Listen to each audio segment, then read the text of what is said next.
celui-là même qui a repéré ou un David.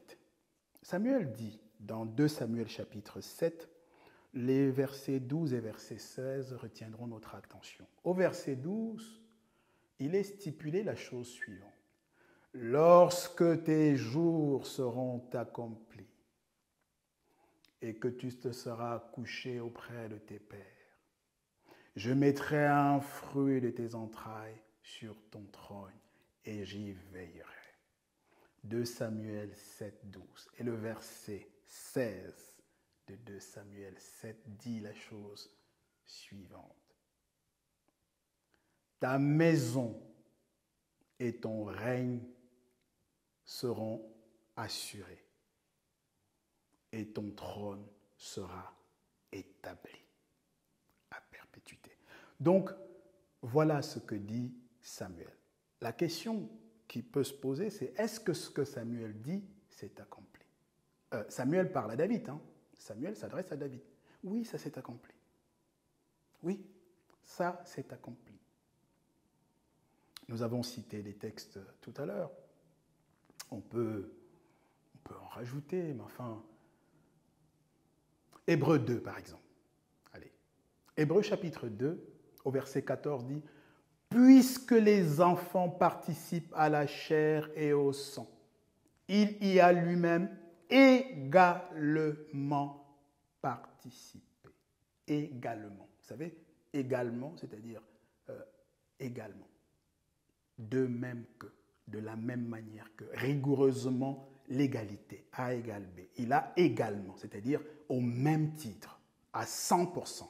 Il était donc, lui aussi, comme les enfants qui ont participé à la chair et au sang et dont il venait être sauveur. Mais c'est encore plus époustouflant lorsque vous lisez les versets suivants.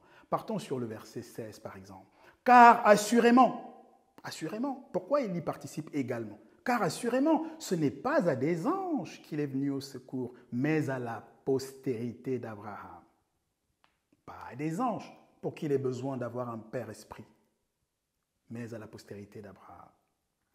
Et au verset 16, « En conséquence, il a dû être rendu semblable en toutes choses à ses frères, afin qu'il fût un souverain sacrificateur miséricordieux. » Voilà Hébreux 2, les versets 14, 16 et 17.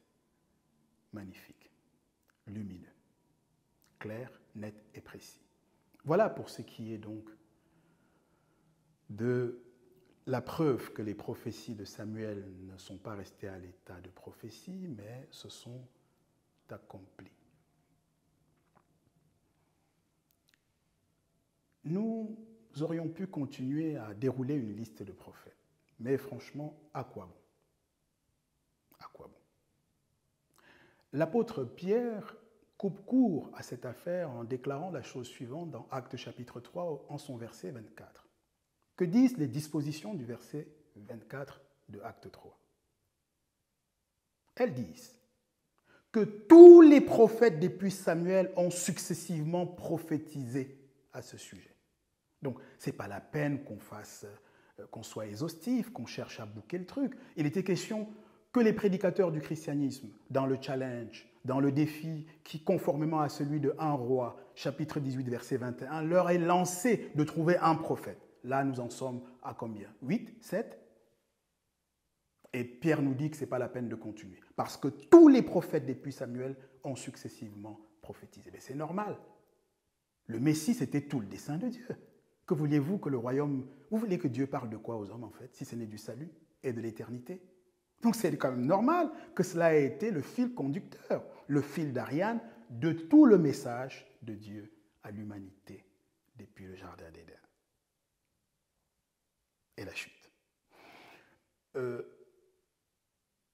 Nous pouvons néanmoins nous poser la question de savoir s'il ne nous suffirait pas, plutôt que de continuer à dérouler des prophètes et des prophéties, je ne sais plus combien nous en avons déjà cité, peut-être qu'il faut juste, maintenant qu'on s'est concentré à montrer que cela s'est bien passé, nous se demander, mais comment est-ce que ça aurait pu être autrement?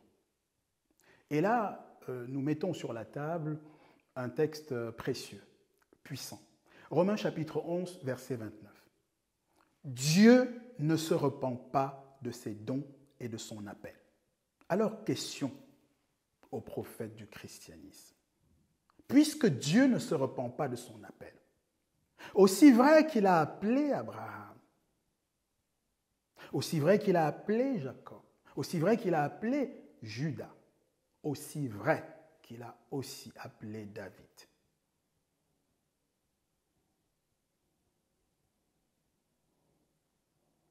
Pourquoi pensez-vous qu'il a répudié cet appel?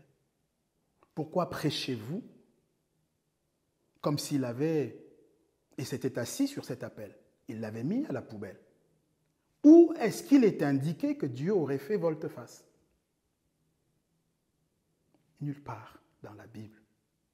C'est quoi vos références? C'est quoi réellement vos motivations?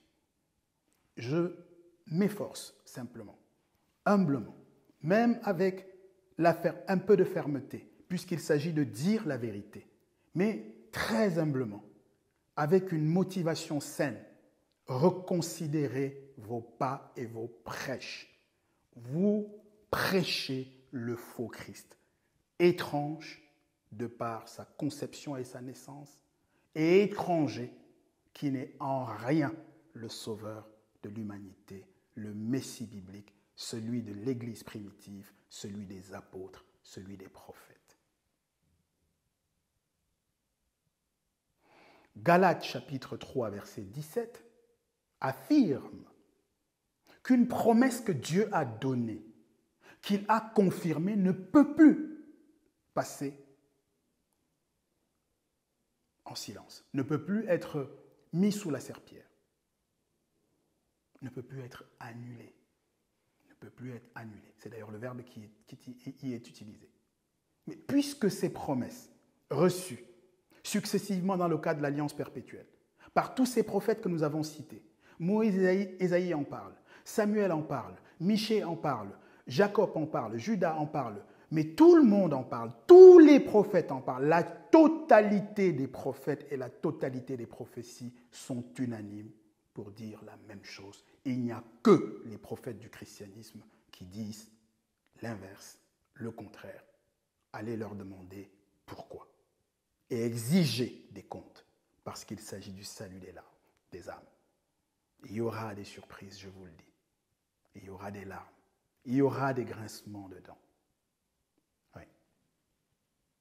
Il y aura des grincements de dents.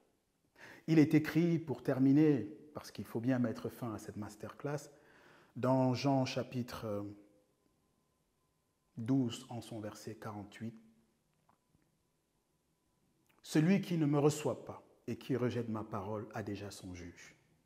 Celui qui ne me reçoit pas et qui rejette ma parole a déjà son juge. » Vous avez entendu la parole? Les Écritures déclarent dans Ésaïe 66, verset 2. « Voici celui sur qui je porte mon regard, dit l'Éternel, sur celui qui craint ma parole. » Vous voulez entrer dans la relativité? La Bible n'est plus l'autorité suprême depuis que nous vous déroulons, que vous vous êtes trompé? Vous voulez persister à faire allégeance à vos dénominations? Vous voulez être loyal à vos maîtres? Grand bien vous fasse. Que chacun agisse comme il lui plaira. Mais sachez que les prédicateurs chrétiens et les prophètes du christianisme, conformément à Matthieu 23, verset 13, ont fermé le royaume des cieux, n'y sont pas entrés eux-mêmes et empêchent par leur prédication, par leurs églises, par leurs messages, d'autres qui veulent, qui ont soif de vérité, qui désirent simplement, sincèrement le salut, eh bien, il les envoie. Il les empêche d'y entrer. La parole que vous avez écoutée